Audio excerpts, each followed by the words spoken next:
Bismillahirrahmanirrahim. Assalamualaikum warahmatullahi wabarakatuh. Innal hamdalillah nahmaduhu wa nasta'inuhu wa nastaghfiruh wa na'udzu billahi min shururi anfusina wa sayyiati a'malina. May yahdihillahu fala mudilla lahu wa may yudlil fala hadiya lahu. Asyhadu an la ilaha illallah wahdahu la syarika lahu wa asyhadu anna Muhammadan abduhu wa rasuluhu la nabiyya ba'dahu. Allahumma shalli wa sallim ala nabiyyina wa qudwatina wa rasulina Muhammad wa ala alihi wa sahbihi ajma'in. Wa qala alaihi salatu wassalam kama jaa fi sunan Ibnu Majah, man kana lahu sa'atun wa lam yudhi fala yaqrabanna musallana. Amma ba'd. Ma'asyiral muslimin wal muslimat, a'azzanallahu wa iyyakum. Alhamdulillah, pada siang hari ini setelah kita melaksanakan salat zuhur berjamaah, kita bisa melanjutkan dengan sholawul ilmi. Insyaallah kita akan membahas tentang kurban dan pedomannya. Syariat berkorban merupakan syariat syar'u man qablana, syariat umat sebelum kita, syariat Nabi sebelum Nabi Muhammad SAW, yang dilanjutkan oleh syariat Rasulullah SAW. Dan kita tahu berawal dari dua hamba Allah yang soleh, Nabi Ibrahim dan anaknya. Ketika Nabi Ibrahim berkata, "Ya bunayya inni ara fil manam anni azbahu." Wahai anakku, semalam dalam mimpi ayah melihat aku menyembelihmu. Jadi di sini Nabi Ibrahim menggunakan pilihan kata ya bunayya, wahai anakku. Dan ini panggilan yang begitu dalam kasih sayangnya. Kalau seandainya menggunakan kata ya ibni, wahai anakku, itu juga sudah cukup. Karena secara terjemahan artinya sama-sama wahai anakku. Tetapi Nabi Ibrahim menggunakan kata ya bunayya, itu menunjukkan begitu dalam cinta kepada anak Nabi Ismail alaihissalam. Dan memang penantian beliau untuk mendapatkan anak cukup panjang. Lalu Nabi Ibrahim berkata kepada anaknya, "Fanzur madza tara." Coba lihat apa pendapatmu. Jadi Nabi Ibrahim enggak serta-merta langsung menyembelih anaknya, tetapi diajak diskusi dulu anaknya. "Fanzur madza tara." Apa pendapatmu? Dan jawaban Nabi Ismail jawaban anak yang soleh, sebagaimana ayahnya soleh. Dia menjawab, "Ya abati, wahai ayahku." Tadi Nabi Ibrahim menggunakan kata ya bunayya, lalu dibalas oleh anaknya ya abadi. Seandainya Nabi Ismail menggunakan kata ya abi, wahai ayahku, itu pun juga sudah cukup. Tapi ternyata dia menggunakan kata yang juga terbaik, kalimat yang menunjukkan kasih sayang anak kepada ayahnya yang begitu lebih, menggunakan kata ya abadi, wahai ayahku, if'al ma tu'mar, lakukan saja apa-apa yang telah engkau diperintahkan. Satajiduni insyaallah minas shabirin, niscaya engkau akan mendapatkanku sebagai golongan orang-orang yang bersabar. Dan kita tahu membunuh manusia secara kasat mata yang paling sadis adalah menggorok leher orang. Kalau sekedar membunuh dengan cara minumi dia racun, panggil penjaga bunuh dia, mungkin perasaan di hati seseorang berat, tapi tidak seberat menyembelih sendiri langsung di lehernya. Udah gitu anak sendiri. Tentu ini pengorbanan yang luar biasa dari Nabi Ibrahim. Nggak gampang, sangat tidak gampang. Maka wajar akhirnya pengorbanan ini diberikan ganti oleh Allah. Wa fadainahu bi dzibhin azim. Jadi Allah ganti Nabi Ismail dengan dzibhin azim, sembelihan yang besar. Dan ayat ini tidak mengatakan kibas. Ayat ini tidak mengatakan unta, tapi ayat ini menggunakan dzibhin azim, sembelihan yang besar. Lalu kita tahu di sejarah banyak yang para ustaz, para ulama menceritakan yang disembelih adalah kambing kibas. Dari mana ceritanya? Kok tahu-taunya kambing kibas. Bukankah ayat Quran tidak menceritakan hal itu? Dikutip di dalam tafsir Ibnu Katsir dari Sufyan Ats-Tsauri dari Ali bin Abi Thalib bahwa yang dimaksud dengan dzibhin azim adalah ya bi kabshin bayadha qarnain, yaitu dengan seekor kambing kibas yang berwarna putih dan bertanduk besar. Ini dijelaskan oleh Ali bin Abi Thalib ketika menjelaskan, mentafsirkan makna bi dzibhin azim dengan sembelihan yang besar. Jadi pengkisahan para ustadz begitu yang disembelih adalah kambing kibas itu bukan rekayasa dari mereka, tetapi langsung dari para sahabat Nabi yang mereka punya kapasitas untuk menafsirkan Al-Quran. Lalu kemudian Ibnu Abbas juga menjelaskan, yaitu kambing kibas yang sudah disiapkan 40 tahun sebelum hari H. 40 tahun sebelum peristiwa itu memang sudah disediakan oleh Allah di dalam surga. Ini keterangan ini silakan nanti dicek di dalam tafsir Ibnu Katsir. Nah, sejak itulah titik tolak ya ibadah kurban. Yang saya katakan tadi, syar'u man qablana, syariat orang sebelum kita. Syar'u man qablana, syariat manusia sebelum zaman kita itu ada dua model.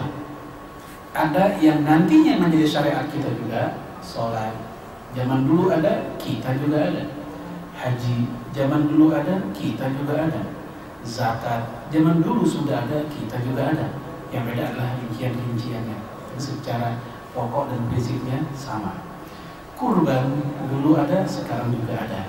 Nah, ada syar'u man qablana yang dahulu ada, sekarang sudah tidak boleh. Mansuh, sudah dihapus oleh syariat Islam. Apa contohnya? Yaitu keberadaan patung-patung makhluk bernyawa yang menjadi perhiasan di istananya Nabi Sulaiman, yang itu dikisahkan dalam Al-Quran. Patung-patung pada masa itu ada. Lalu pada masa kini, masa syariat Rasulullah SAW, Nabi mengatakan, innal malaikata la tadkhulu baitan fihi surah wal kalb. Sesungguhnya para malaikat tidak akan masuk ke dalam rumah tersebut terdapat patung-patung makhluk bernyawa dan kalb, dan juga kalbun, yaitu anjing. Gitu. Nah, dengan ini maka syariat sebelum kita ada yang masih kita kuatkan dengan Islam, ada juga yang sudah dihapus oleh syariat Islam. Nah, contoh masing-masing sudah saya sampaikan. Dan kurban adalah syar'u man qablana yang masih ada pada zaman kita. Lalu kemudian mendekatkan diri kepada Allah itu memang ada dua cara. Ada yang masyru'ah, ada yang memang disyariatkan. Contohnya baca Quran, sholat sunnah, saum sunnah, dan kurban termasuk cara kita berdekat-dekat dengan Allah sesuai dengan syariat. Tapi ada juga ghairu masyru'ah yang tidak disyariatkan, wasilah yang ghairu masyru'ah, sarana yang tidak disyariatkan. Apa contohnya? 3 orang sahabat Nabi datang ke rumah Nabi bertanya kepada Aisyah tentang kualitas ibadah Rasulullah. Maka Aisyah pun menceritakan, sehingga 3 orang ini terpacu supaya kualitas ibadahnya sama kayak Nabi. Akhirnya mereka berinisiatif, saya tidak akan mendekati perempuan, saya nggak mau kawin supaya fokus ibadah. Yang satu bilang, saya nggak mau tidur, saya ingin tahajud terus, nggak mau tidur. Yang satu lagi mengatakan, saya nggak mau buka puasa, pengen puasa terus. Semua targetnya sama supaya kualitasnya sama kayak Nabi. Ketika hal ini diketahui oleh Nabi, dikira Nabi senang. Ternyata Rasulullah malah menegur mereka, mengkoreksi mereka. Ya, aku orang yang paling takut kepada Allah, tapi aku juga berbuka puasa, aku juga nikah, aku juga tidur. Tidak selalu dia sepanjang malam bangun begitu. Dan Nabi mengatakan, man raghiba an sunnati falaysa minni. Barang siapa yang benci dengan sunnahku, maka dia bukan golonganku. Ini hadis riwayat Imam Muslim. Baik. Dalam kisah ini kita lihat ada 3 orang sahabat Nabi yang menganggap ya apa yang mereka lakukan, cara supaya dekat sama Allah, cara yang benar, ternyata dikoreksi oleh Nabi itu cara yang salah. Jadi nggak selalu ada cara yang dilakukan oleh manusia supaya semakin dekat sama Allah ternyata benar menurut syariat. Kalau dia ternyata bertentangan dengan syariat, maka tidak kita laksanakan. Dan kurban yang sesuai dengan syariat. Kurban diambil dari kata secara definisi bahasa qurba yaqrubu kurbanan, yang artinya dekat, dan sudah jadi bahasa Indonesia. Sahabat qarib, qarib, dekat. Makanya disebutkan dalam Al-Quran, Inna rahmatallah qaribun minal muhsinin. Rahmat Allah itu qarib, dekat bersama orang-orang yang berbuat baik. Jadi ini asal secara bahasa, menurut definisi bahasa dekat. Lalu secara fikih, kurban adalah yaitu dzabahul udhiyah fi waqtil makhsus bi niyatil qurbah. Ada 3 unsur situ. Pertama, dzabahul udhiyah, menyembelih al-udhiyah. Apa al-udhiyah? Saya Sabik menjelaskan, kata beliau, ya wa ajma'ul ulama annal hadiya la yakun illa minan na'am. Para ulama telah konsensus, tidak ada beda pendapat di antara mereka, yang namanya kurban tidak sah kecuali dengan hewan yang bernama an-na'am. Apa an-na'am? Jamak dari al-an'am. Yang ada tuh surat al-an'am, apa artinya Pak? Binatang ternak. Jadi jamaknya an-na'am. Jadi hanya dengan binatang ternak. Itu pun juga nggak semua binatang ternak. Karena ada orang ternak lele lumur, ya ternak bekicot begitu. Jadi kita ingin spesifikasi nggak semua ternak. Apa itu? Wattafaqu annal afdalul ibil, kata Syekh Sabi. Dan mereka pun para ulama telah sepakat yang paling afdol adalah al-ibil, unta. Unta dalam bahasa Arab kadang ibil, kadang jamal. Jamal itu unta apa? Ya. Tapi kalau dipanjangin jamal ganteng. Ba'ir juga unta, budenah juga unta. Lalu kata saya Sabik, summal baqar, lalu sapi, summal ghanam, lalu kambing. Jadi unta, sapi dan kambing. Wa ala hadzal tartib, itulah urutannya. Apa alasannya? Apa unta nomor 1? Karena kata beliau, ali'annahu anfa'u lil fuqara li'azamiha. Karena ukuran yang besar membuat dia pembagiannya lebih banyak, lebih bermanfaat buat orang fakir. Ya, walaupun bagi saya masalah manfaat bukan hanya ukuran, tapi juga kesehatan. Walaupun 2 ton beratnya, tapi isinya penyakit dulu, penyakit yang tersebar nantinya. Baik, ini jenisnya. Jadi tidak pada hewan lain. Jadi hewannya al-udhiyah spesifik. Fi waqtil makhsus, di waktu yang spesifik juga. Maka tidak sah kurban jika disembelihnya sebelum sholat. Ingat ayatnya berbunyi, fasolli li rabbika wanhar. Sholatlah untuk mengingat Tuhanmu, wanhar, lalu sembelihlah kurban. Artinya sholat id duluan, baru setelah itu nyembelih. Kalau ada orang yang sholat id, nyembelih dulu baru sholat id, ini nggak sah. Dan Nabi mengatakan, ya man kana dzabaha qabla sholati falyu'id makanaha.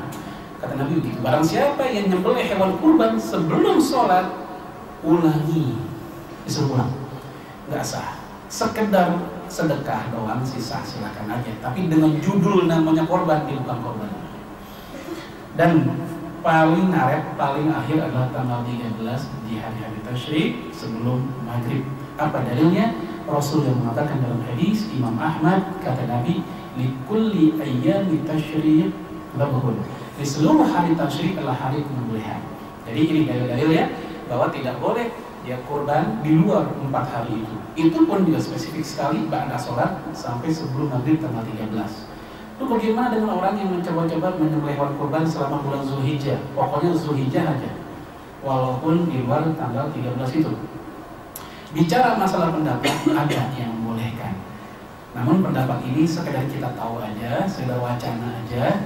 Dipraktekkan sih belum tentu, ya. Karena kalau dipraktekkan saya yakin akan heboh di masyarakat.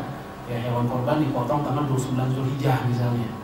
Pendapat siapa ini? Di antaranya adalah salah satu ya di antara sahabat Nabi Hudzaifah bin Yaman.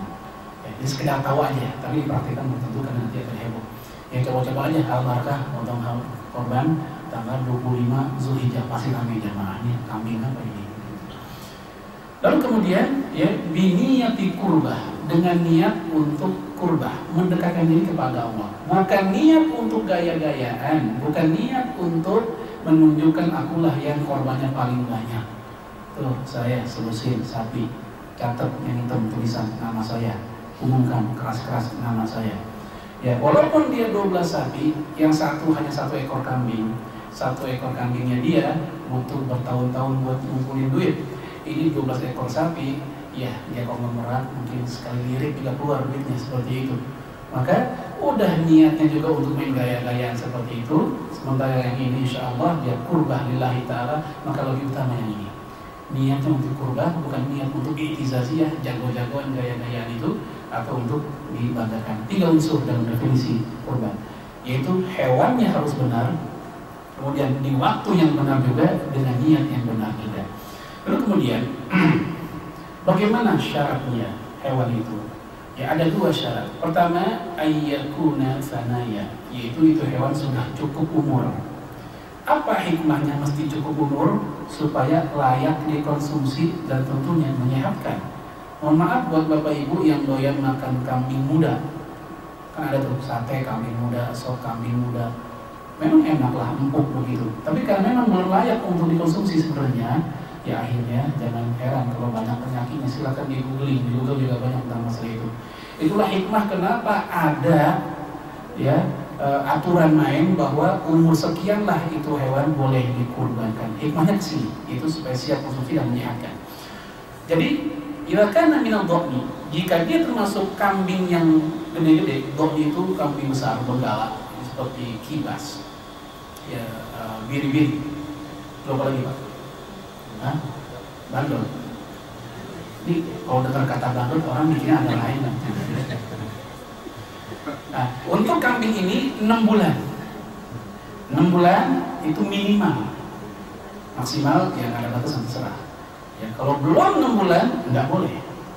Adapun kalau kambingnya al-ghanam, kambing yang biasa, yang biasa-biasa aja gitu, itu 1 tahun.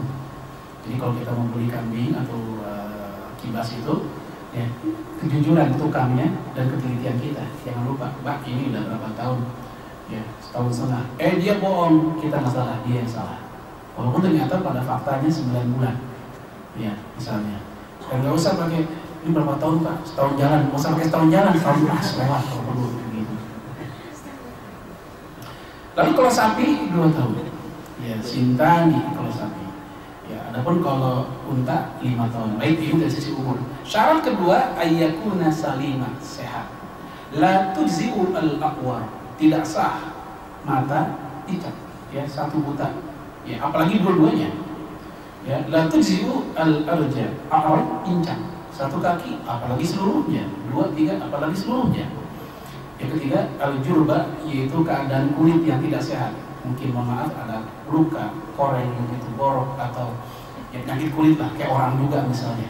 Saya ingat tahun lalu ketika saya beli kambing itu, tukangnya bilang, Pak jangan yang itu kambing lagi sariawan. Saya juga mikir kambing bisa sariawan ya, kayak orang juga. Kemudian ulama arjabah, apa itu? La mukha fi ya fi izamiha, tidak ada daging di tulangnya. Maksudnya apa? Ini juga enggak. Ya, dan juga maksurah fil udhun, telinga yang telah putus atau robek, yang cacat pokoknya. Wa maksurah fil qarnain, dan juga terpotongnya, patahnya tanduk. Ini juga termasuk kategori yang cacat. Ini tidak. Lalu bagaimana ketika kita beli masih sehat walafiat, nggak ada cacat sama sekali, sehatlah begitu. Kita titip ke masjid atau tempat ke panitia 2 hari sebelum hari H. Ternyata barangkali panitia kurang awas atau bagaimana, ya kena hujan gimana sehingga sakitlah hewan kita itu. Yang kayak begini Al-Hasan dikutip oleh Sayyid Sabiq, Al-Hasan menceritakan dari para sahabat Nabi, yang kayak begini boleh selama penyakitnya bukan berasal dari pembeli. Begitu. Ini Al-Hasan. Baik, ini 2 syarat jadinya, ukurannya udah cukup, umurnya dan juga sehat walafiat tanpa cacat. Kemudian siapakah yang seharusnya menyembelih? Siapakah mereka? Yaitu orang yang berkurban itu sendiri, baik laki maupun perempuan. Pada prinsipnya nggak ada masalah. Tapi memang nggak lazim kalau perempuan yang motong, dan biasanya masalah keberanian juga kurang, nggak seperti kaum laki-laki. Baik, Rasulullah SAW diceritakan oleh istrinya, oleh para sahabatnya, nahawan Nabi SAW badanatin biyadihi kiyaman. Rasulullah menyembelih unta-untanya, badanat bukan 1 unta, banyak untanya, biyadihi dengan tangannya sendiri, kiyaman dengan cara berdiri. Jadi kalau unta dipotong berdiri, sapi dan kambing rebahan. Dan dari kisah ini kita tahu yang motong adalah Nabi sendiri, sehingga yang berkorban hendaknya dia yang motong. Dan Ibnu Hajar menjelaskan dari kisah ini bahwa Rasulullah saat itu mengkorbankan 100 ekor unta. Ini menunjukkan Rasulullah berduit, punya uang dia. Dan saya yakin unta sama sapi mahalan unta. Ya, anggaplah seandainya sapi yang sedang-sedang 20 juta atau 15 juta, unta anggaplah 25 kali 100, 29 miliar kurban Nabi. Dan Rasulullah menyembelih sendiri sampai unta yang ke-60. Fisiknya kuat. Kita satu sapi itu butuh 5 orang, itu pun kabur juga sapinya. Ya, Rasul satu sapi kena dulu ya. Ya. Baik. Oleh karena itu saya sering mengatakan wa yustahabu ayadbaha bi nafsi. Disunahkan untuk orang yang berkurban dialah yang menyembelih sendiri. Wa ikana yusinu dari kalau dia bagus, kalau dia pintar motongnya. Kalau nggak bisa ya jangan. Ya karena ada etika, adab-adab buat penyembelih yang masih diketahui. Tidak boleh menyembelih dengan memperlihatkan itu parang di depan kambingnya. Ya, ditontonin, lagi diputar-putar kayak pendekar. Simpen dulu, begitu siap baru keluarin sembelih. Yang kedua, ketika disembelih dia pun jangan sampai kelihatan oleh kawan-kawannya yang bakal sembelih juga. Ya. Yang ketiga yaitu ya ketika belum mati nggak boleh dimatikan dengan cara bukan sembelihan. Kan ada pengen buru-buru begitu, kaki masih bergerak, langsung digantung, langsung diseset, ini menyiksa. Kan ada yang seperti itu. Baik, wa illa kalau dia nggak bisa, fayang dubullahu ayashkidahu, disunahkan bagi dia yang berkorban untuk nonton, untuk melihat hewan sembelihannya dia, hewan kurbannya dia. Dia nggak bisa motong nggak apa-apa, tapi dia disunahkan untuk melihat. Nah, sekarang kan model tuh yang namanya orang korban dengan cara transfer, PKPU, dompet duafa, ACT dan seterusnya dikirim ke daerah konflik, ke daerah kurang dan seterusnya bencana. Yang kayak begini kita akan kehilangan 2 sunnah. Itu pertama sunnah motong sendiri udah nggak mungkin, karena kita ngirim duit. Yang kedua sunnah melihat juga nggak bisa. Kan dikarin foto, foto kan bukan live, itu siaran tunda. Ini sunnah kan nonton langsung masalahnya. Namun kita berbaik sangka dengan cara kayak gitu, kita berharap dapat sunnah yang lain. Apa itu? Yaitu Allah berfirman, fakulu minha wa imul ba'isal fakir. Makanlah oleh kamu sebagian hewan kurban itu dan sebagian lain berikan kepada orang-orang fakir. Jadi kita berharap daging hewan kurban kita yang kita kirim ke transfer itu tepat sasaran kepada orang yang mungkin lebih butuh dibanding kita di kota.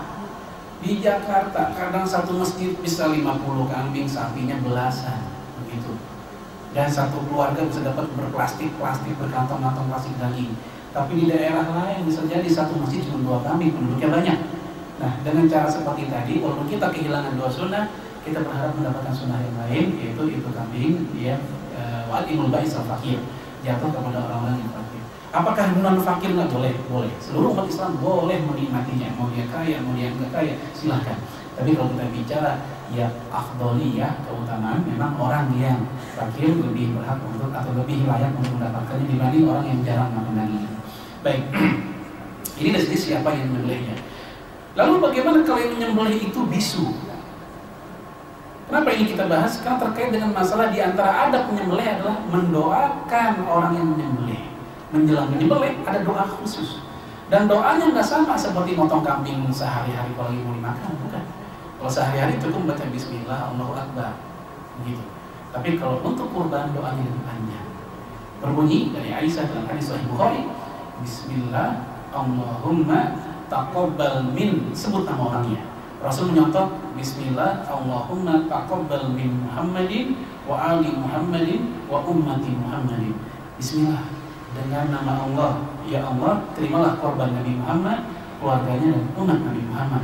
Lalu bagaimana kalau orangnya bisu? Kan nggak bisa doa. Apakah sah jadi hasil sembelihannya itu? Ya, Imam Al-Mundhiri dia menyebutkan dalam kitabnya Kitabul Ijma, kumpulan konsensus para ulama. Dia mengatakan wa ajma'u ala hibahati dzabihatil akhras. Para ulama mengatakan sahnya dan tidak ada khilafiyah bolehnya hasil sembelihan orang yang bisu. Bagaimana dengan doanya? Kita biasanya dia sudah mendoakan dalam hatinya. Nggak usah ditanya, percuma juga nggak bakal jawab. Nggak bisa. Ya. Baik. Lalu kemudian ya bagaimana hukumnya? Apakah kurban itu wajib? Legalitas dalam syariat Islam? Ataukah bisa sekedar sunnah muakkadah? Allah berfirman, tadi sudah kita baca ayatnya, fasholli li rabbika wanhar. Salatlah untuk mengingat Tuhanmu, wanhar, dan sembelihlah. Dan ayat ini menggunakan kata kerja perintah, sembelihlah, fi'il amar. Dan perintah menunjukkan wajib. Selama tidak ada ayat atau hadis yang membelokkan kewajiban menjadi enggak wajib, maka selama itu pula kewajiban tidak teranulir, tetap wajib. Saya ambil contoh nih. Ada ayat yang berbunyi wa minal laili fatahajjat bihi nafilatan lak. Pada sebagian malam sholat tahajudlah kamu. Ayat ini menggunakan kata perintah, tahajudlah kamu. Tapi kenapa kok tahajud enggak wajib? Dia hanya sunnah.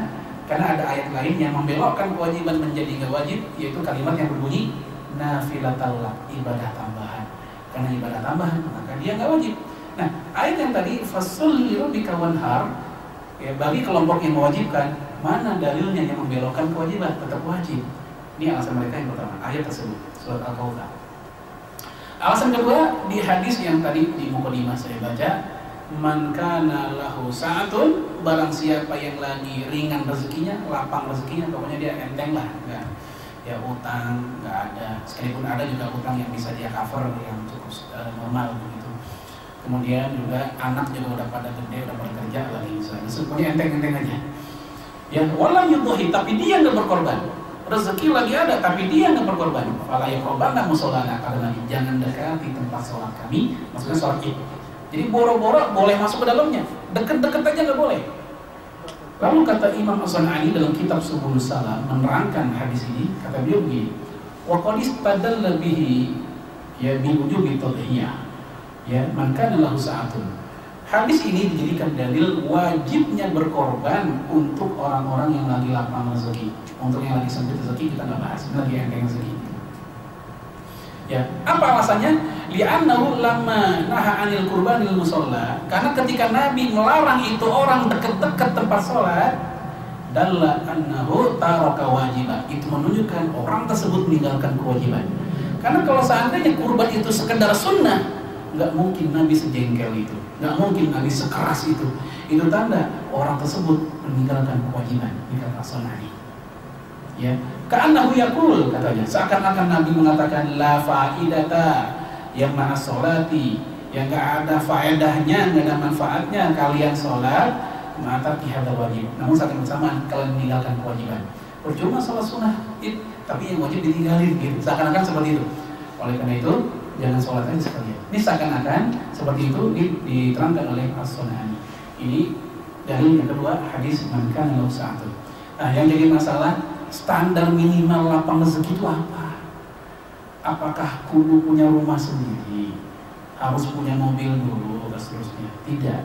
Hanafiyah, kalangan Hanafiyah mengatakan standar minimal lapang rezeki adalah jika ketika dia di hari H Idul Adha berkorban, beli hewan kurban, kebutuhan sehari-hari dia nggak goncang, nggak goyang, cukup lapang namanya itu. Contoh, anggaplah kambing yang sedang-sedang berapa? Ada 1,5 juta. Ya, mungkin yang 25 kilo kali itu. Nah, yang kecil lah, yang nggak pegang nggak juga gitu. Ya, anggaplah 1,5 juta. Kita punya uang 1.700.000. Kalau kita beli kambing 1,5 juta, sisa berapa? 200 kan? 200 untuk makan sehari itu cukup? Cukup ya. Maka dengan standar kalangan Hanafiyah ini sebenarnya cukup banyak orang Islam yang mampu berkorban sebenarnya. Tinggal masalah kejujuran masing-masing. Kan banyak orang punya duit, nggak punya utang, nggak punya apa-apa. Baik, ini standarnya. Lalu kemudian alasan terakhir buat pihak yang mewajibkan itu hadis yang berbunyi ala ahli kulli baitin fi kulli amin udhiyah. Wajib buat orang yang berada di rumah minimal 1 kambing buat keluarga boleh, 1 kambing buat 1 orang juga boleh, nggak ada masalah. Ya, minimal 1 kambing itu fi kulli amin, setiap tahun, bukan sekali seumur hidup. Kalau sekali seumur hidup itu akikah. Ya, al-udhiyah, hendaknya mereka berkorban. Nah, dari hadis ini menggunakan kata ala, dan kata ala menunjukkan wajib. Kata San'ani, lafzuhu ala wujub. Lafaz ala menunjukkan wujub, wajib. Apa buktinya? Kita lihat hadis yang lain yang menggunakan kata ala juga. Itu bermakna wajib. Nabi mengatakan, alaikum bil jamaah. Hendaknya kalian hidup bersama jamaah. Maksudnya kita bersama umat Islam. Ya, fa inna yadallahu ma'al jamaah. Karena tangan Allah bersama jamaah. wa man syazza finnar, barang siapa yang menyempal, dia menyempal menuju neraka. Jadi ini kewajiban umat Islam tidak kabur dari kaum muslimin. Lalu kemudian yang kedua, alaikum bisunnati wa sunnati khulafa'ir rasyidin mahdi min ba'di. Peganglah sunnahku. Kita menjadikan hadis Nabi, sunnah Nabi sebagai pedoman hidup itu bukan sunnah, tapi kewajiban. Ya, sebagaimana kewajiban kita memegang Al-Quran. Ini pakai Allah. Maka hadis tadi menggunakan kata Allah, ya Allah ahli kulli baitin fi kulli amin udhiyah, itu menunjukkan wajib. Baik, ini 3 alasan mereka. Yang mengatakan sunnah mu'akkadah mengkoreksi 3 alasan ini. Ya, apa alasan mereka? Apa koreksinya? Pertama, ayat fasholli lirabbika wanhar, kata mereka, ini ayat bukan tentang kewajiban kurban. Ini ayat lagi berbicara tentang rundown, tentang susunan acara di hari kurban. Fasholli lirabbika, sholatlah untuk ingat sama Tuhanmu, itu sholat Id. Yang wanhar, lalu nyembelih habis itu. Jadi urutan, ya, hari ibadah seperti itu. Ini bukan tentang kewajibannya. Yang kedua, bagaimana dengan hadis man kana lahu sa'atun tadi, barang siapa yang lagi lapang rezeki? Kata kelompok yang menyunahkan, ini hadis begitu diteliti ulang oleh mereka, ternyata bukan berasal dari Nabi. Secara lisan, secara redaksional lisan, bukan berasal dari Nabi. Ini bukan hadis marfu, tapi mauquf. Apa mauquf? Yang berhenti pada generasi sahabat Nabi SAW. Jadi hanya ucapan sahabat, bukan ucapan Nabi. Kalau ucapan Nabi aja yang perintah belum tentu berimplikasi wajib, apalagi bukan ucapan Nabi. Kalau larangan Nabi aja belum tentu berimplikasi haram, apalagi larangan bukan dari Nabi. Apa contohnya dan apa buktinya? Ada loh perintah Nabi yang belum tentu bermakna wajib, dan ada loh larangan dari Nabi juga belum tentu bermakna haram. Apa contohnya? Contoh, datang seorang laki-laki sudah tua, rambutnya putih, bernama Abu Quhafah. Siapa dia? Ayahnya Abu Bakar As-Siddiq. Rambutnya udah putih semua. Lalu kata Nabi kepada para sahabat, ya, semirlah rambut Abu Quhafah dan jauhilah warna hitam. Ada 2 hal dalam kalimat Nabi, ada perintah, ada larangan. Perintah pertama tadi mewarnai rambut, menyemir rambut. Ya, orang kampung bilang dipikok itu rambut. Ada nggak yang bilang wajib hukumnya mewarnai rambut? Mewarnai rambut hukumnya apa? Ya, apalagi buat para mujahidin, memerahkan jenggotnya rambut itu apa hukumnya? Sunnah, nggak sampai wajib. Walaupun Nabi menggunakan kata perintah. Ya, jadi mewarnai rambut dengan merah itu sunnah, Pak. Cuman kalau untuk tradisi orang kita, kalau dimerahin lain lagi artinya. Coba aja ada ustadz jenggotnya dimerahin, orang nanya, ustadz gaul. Dan di hadis itu ada larangan menggunakan warna hitam. Dan larangan ini ternyata belum tentu diartikan haram oleh sebagian ulama. Ada yang mengatakan itu hanya makruh saja. Apa alasannya? Ternyata di antara sahabat Nabi ada yang ketika mewarnai rambut mereka dengan hitam. Bahkan gak tanggung-tanggung, cucu Nabi sendiri Al-Hasan bin Ali bin Abi Thalib mewarnai rambutnya dengan hitam. Kenapa? Kok mereka berani pakai hitam dengan Nabi melarang? Karena larangan Nabi konteksnya khusus untuk Abu Quhafah yang udah tua kayak begitu, rambutnya putih, kan nggak cocok, udah aki-aki rambut ditemin. Maka wajar dengan jangan mewarnai dia dengan hitam. Baik, ini yang mengatakan seperti itu. Nah, itu dari Nabi perintahnya. Apalagi bukan dari Nabi, dari sahabat, maka dia belum tentu bermakna wajib. Kemudian koreksi yang ketiga, hadis yang ala ahli kulli baitin mesti wajib di orang yang ada di rumah untuk berkorban. Ini hadis kata mereka dhaif, lemah. Karena lemah maka nggak bisa dijadikan hujjah. Lalu mereka punya alasan tambahan. Dan alasan tambahan ini begitu kuat. Hadis Sahih Muslim yang berbunyi, idza dakhalatil asyhur, jika masuk 10 hari Zulhijjah, tanggal 1 sampai tanggal 10, wa arada ahadukum ayyudhiyah, dan di antara kamu pengen berkorban. Kita lihat kalimat itu, jika kamu pengen berkorban. Maka kata Imam Syafi'i ini menunjukkan sunnah. Sebab ketika dikaitkan dengan iradah, kehendak, kemauan orangnya, maka itu sunnah, opsional, pilihan. Kalau memang wajib, nggak mungkin Nabi jika pengen korban langsung aja suruh korban. Ternyata Nabi menggunakan wa arada ahadukum ayyudhiyah, dan jika kalian pengen berkorban. Kata Imam Syafi'i, kalimat iradah itu menunjukkan itu sunnah, tidak wajib. Ngapain kita 10 hari itu? La yamassa min sya'arihi wa basyarihi syai'an. Jangan motong kuku dan nyukur rambut sedikit pun. Siapa ini? Yang berkehendak pengen korban. Saya beli kambing, saya mau korban. Ya, anak istri saya nggak usah, saya doang yang nggak usah motong rambut dan nyukur dan motong kuku begini.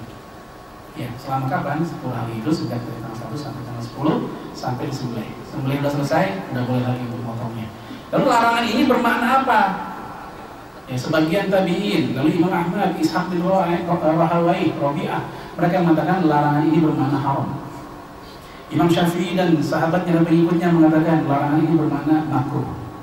Abu Hanifah mengatakan larangan ini bermakna ya bukan haram, bukan makruh, tetapi ya hanya ya adab etiknya saja. Apa etikanya? Sebagai upaya mengambil hikmah kita menyerupai orang-orang yang lagi haji. Orang pergi haji nggak boleh pakai minyak wangi, nggak boleh motong rambut, nyukur rambut dulu, motong kuku dulu, pakai peci pun nggak boleh, dan seterusnya. Maka supaya yang di tanah air sama dengan mereka, maka kita dianjurkan untuk dilarang motong kuku dan nyukur rambut. Itu hikmahnya ke sana. Maka kata Imam Abu Hanifah, larangan tersebut bukan larangan secara bermakna haram atau makruh, tapi itu adab saja. Ya, sama kayak Nabi pernah bilang dilarang tidur tengkurap. Ya, tidur tengkurap dilarang. Tentu maknanya nggak bermakna haram. Kalau tidur tengkurap diharamin, semua orang mengalaminya. Ya, tadinya rebahan, tentang, udah enak, ngomong dari kapal tengkurap gitu kan. Ya, tentu di semua orang kena nantinya. Oleh karena itu, larangan tersebut adalah etika tidur. Sama seperti etika buat orang yang berkorban. Ini menurut kalangan Hanafiyah.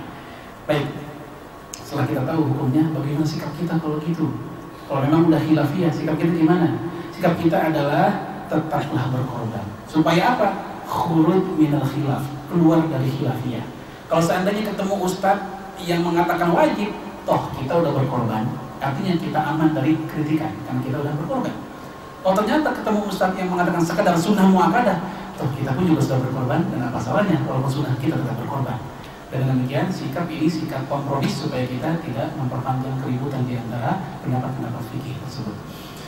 Lalu kemudian bagaimana cara pembagiannya? Tadi sudah saya sebutkan, kita boleh makan, kita yang berkorban, lalu orang fakir.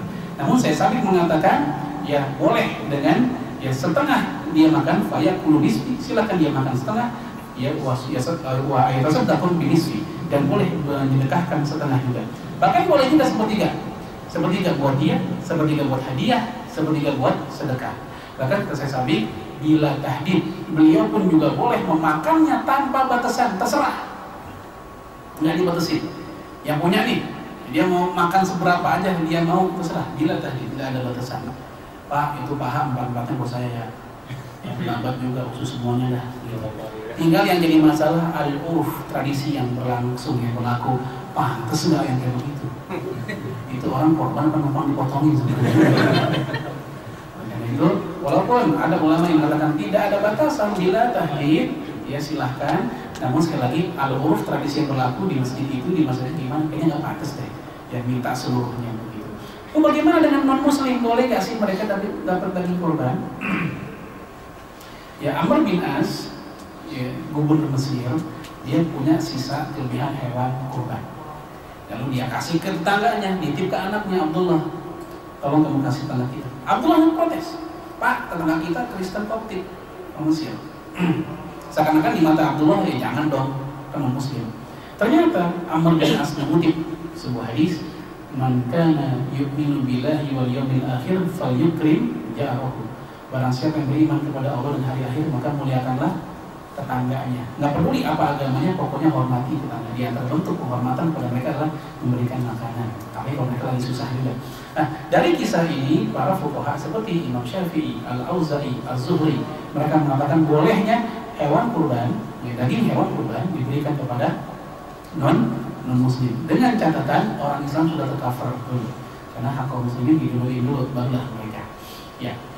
Lalu kemudian ya ini kalau seandainya ada bapak-bapak yang nanti jadi petugas, ya, Ali bin Abi Thalib pernah berkata, Amaroni Rasulullah SAW an aquma di budnatihi. Rasul nyuruh saya untuk ya merawat, mengurus untanya. Ini kalau bahasa sekarang, Rasul yang punya unta, Ali sebagai panitia, gitu, yang ngurusin. Ngapain perintahnya? Ya, ayyatasaddaqu bilahmiha, supaya saya menyedekahkan dagingnya.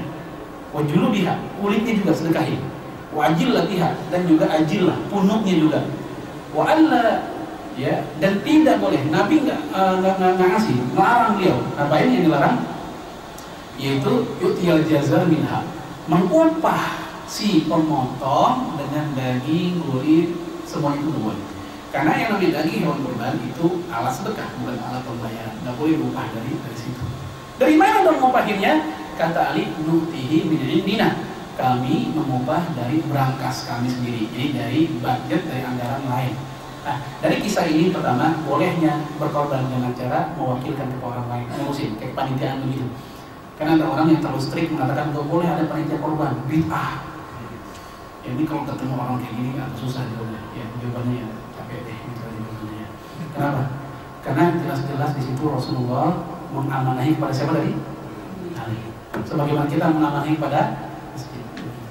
Yang kedua dari kisah tadi apa Bu? Apa Pak yang kita ambil pelajaran? Dilarang mengupah pakai ya, hasil potongan kurban itu. Yang ketiga, boleh mengupahi mereka, tapi bukan dari situ. Lalu kemudian apakah al-jazar si penjagal ini nggak dapat sama sekali? Boleh dapat, tapi ketika dikasih bukan dengan judul upah.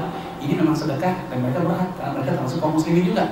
Pak, kalau Bapak potong di sini kita kasih upah 2 juta rupiah. 1.500 duit, 500.000-nya kulit. Ini nggak boleh.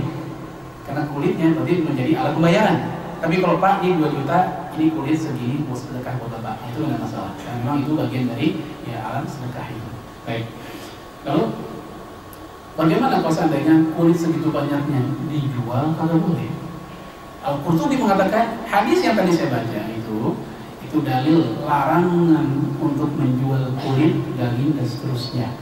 Kalau kita bicara pendapat, memang ada sih ulama yang membolehkan menjual, ada. Tapi kalau kita bicara mana yang lebih kuat dalilnya, larangan menjualnya. Bahkan kata Imam Nawawi yang mengatakan boleh menjual kulit, daging dan seterusnya, mana biduli sunnah. Kata Imam Nawawi, pendapat itu bertentangan dengan sunnah Nabi. Itu bagaimana komprominya? Apalagi beberapa yang di panitia mau dijual nggak boleh, nggak dijual ngumpul di masjid juga mereka nggak ngerti mau diapain. Dan kita jalan tengah. Kita minta atau kita tanya kepada orang yang berkorban, Bu, Pak, ini kulit dan seterusnya, kalau sudah diamanahi kepada kami, kami minta untuk disedekahkan kepada kami. Kulit disedekahin kepada panitia. Kalau udah jadi sedekah milik panitia, maka si panitia berhak ngapain aja terserah. Karena kalau jadi milik seseorang kan mau dia beli terserah. Mau dia jual, mau dia jadi sepatu atau apa terserah. Ya sama, bapak dapat sedekah tas, itu tas mau dipakai, mau dijual terserah, kan jadi milik masalahnya. Ya sama kayak gitu. Jadi kita menjalankan seperti itu. Dan saya yakin ketika ada orang udah mau bawa kambing, udah bawa sapi ke masjid, itu tanda dia sudah pengen berkorban dan sudah mengikhlaskan seluruhnya sebenarnya kan. Tanpa harus ada MOU tertentu, sebenarnya kita udah yakin mereka udah seperti itu. Tapi kalau kita ingin tenang lagi, ya silakan bikin MOU kayak begitu supaya kita lebih tenang ketika menjualnya. Kalau itu uang buat apa nanti silakan buat masjid lagi, buat sedekah, nggak ada masalah. Baik, mohon maaf, belum semua saya sampaikan, tapi kita masih ada lain waktu untuk dialog. Ya, aku qouli hadza wa astaghfirullahaladzim. Assalamualaikum warahmatullahi wabarakatuh. Mungkin ada beberapa pertanyaan yang kalau kamu kita bisa jawab satu dua orang.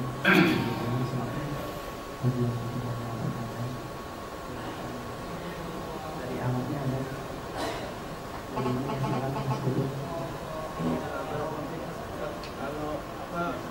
korban atas nama perusahaan gimana? Sedangkan ini perusahaan ini ownernya adalah muslim. Iya. Baik, jazakallahu khairan. Perlu diketahui kurban ini termasuk ibadah mahdhah, ibadah ritual yang juknisnya udah ada ketentuan dan pedomannya. Dan dalam ibadah mahdhah tidak boleh ada intervensi ya akal-akalan begitu. Oleh karenanya ketika hal tersebut tidak ada contoh atau sunnahnya, mendingan tidak dilakukan. Ya, saya ambil contoh begini. Ya, zaman Nabi udah ada belum yang namanya kabilah dagang? Udah ada? Udah ada. Tapi ada nggak sahabat Nabi kurban atas nama kabilah dagangnya? Sebagaimana kita konversi ke zaman ini, ya kurban atas nama gedung cyber. Siapa ya? Allahumma taqabbal min cyber kan ya, ya. Ya, atau atas nama ada yang Indosat, Telkomsel, seterusnya, bukan atas nama orangnya. Ya, kalau kita bicara yang seperti itu, tentunya kalau emang itu benar, pasti sahabat Nabi orang pertama yang melakukan. Karena mereka pun juga punya kabilah dagang, kelompok dagang gitu. Ada mereka. Ada kabilah dagangnya Abu Sofyan, ada kabilah dagangnya misalnya warga Nabi sendiri dia juga punya. Dan kabilah-kabilah ini tidak serta-merta misal kurban atas nama kabilah, tidak, tapi mereka atas nama pribadi atau keluarga. Begitu. Jadi sekali lagi supaya lebih aman, ya karena ini masalah ibadah mahdoh, saya cenderung untuk tidak supaya tenang di hati, saya tidak menyetujuinya. Jadi kalau ada ustadz yang menyetujuinya, ya silahkan, nggak ada masalah. Tapi bagi saya pendapat seperti itu, yang pertama menyalahi sunnah Nabi, yang kedua juga ya kalau memang itu benar pasti sahabat Nabi sudah melakukan. Karena zaman dulu kalau kita konversi dengan istilah lembaga seperti itu sudah ada sebenarnya, tapi mereka ternyata tidak melakukannya. Allah SWT. Ya.